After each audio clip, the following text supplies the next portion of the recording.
दोस्तों, एक बार की बात है जब भगवान बुद्ध आत्मज्ञान की खोज में कठोर तपस्या कर रहे थे। उनके मन में विभिन्न प्रकार के प्रश्न चल रहे थे। उन्हें प्रश्नों का उत्तर चाहिए था, लेकिन अनेक प्रयासों के बाद भी उन्हें सफलता नहीं मिली। वे आत्मज्ञान की प्राप्ति के लिए कठोर तपस्या करने लगे। अनेक कष्ट सहन किए, कई स्थानों की यात्राएं की, परंतु जो समाधान उन्हें चाहिए था वह सक्षमता नहीं मिली। एक दिन उनके मन में कुछ निराशा का संचार हुआ। वो सोचने लगे, धन, माया, मोह, संसार की समस्त वस्तुएं का भी त्याग कर दिया, फिर भी मुझे आत्मज्ञान की प्राप्ति नहीं हुई। क्या मैं कभी आत्मज्ञान प्राप्त नहीं कर सकूंगा? मुझे क्या करना चाहिए? इस तरह तरह के विचार बुद्ध के मन में उठ रहे थे।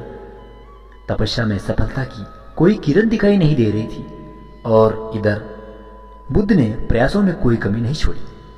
वे उदास मन से इन्हीं प्रश्नों का मंथन कर रहे थे, मन ही मन सोच रहे थे। इसी दौरान उन्हें प्यास लगी।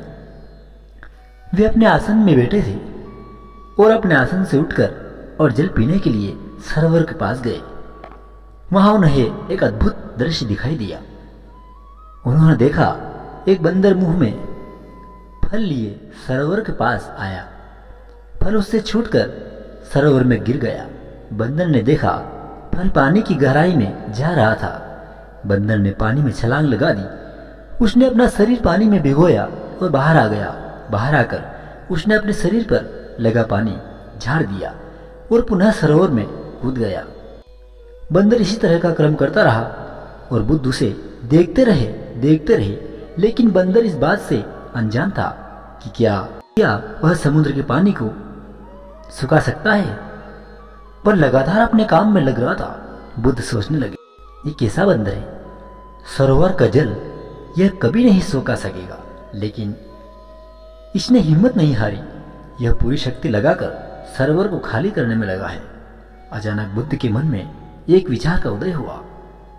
उनके मन में एक विचार आया, यह तो बंदर है, फिर भी अपने लक्ष्य के लिए अडिग है और इतना प्रयास कर रहा है, लेकिन मैं एक इंसान हूं और मुझे आत्मज्ञान प्राप्त नहीं हुआ।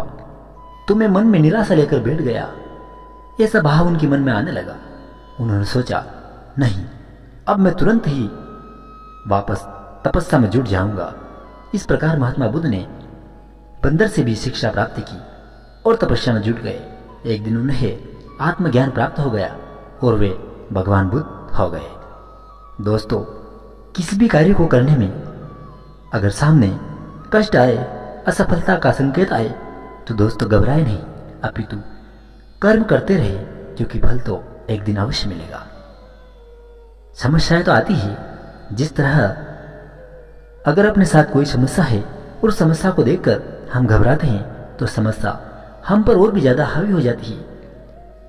और अगर हम समस्या का सामना करेंगे तो समस्या का समाधान अवश्य होगा।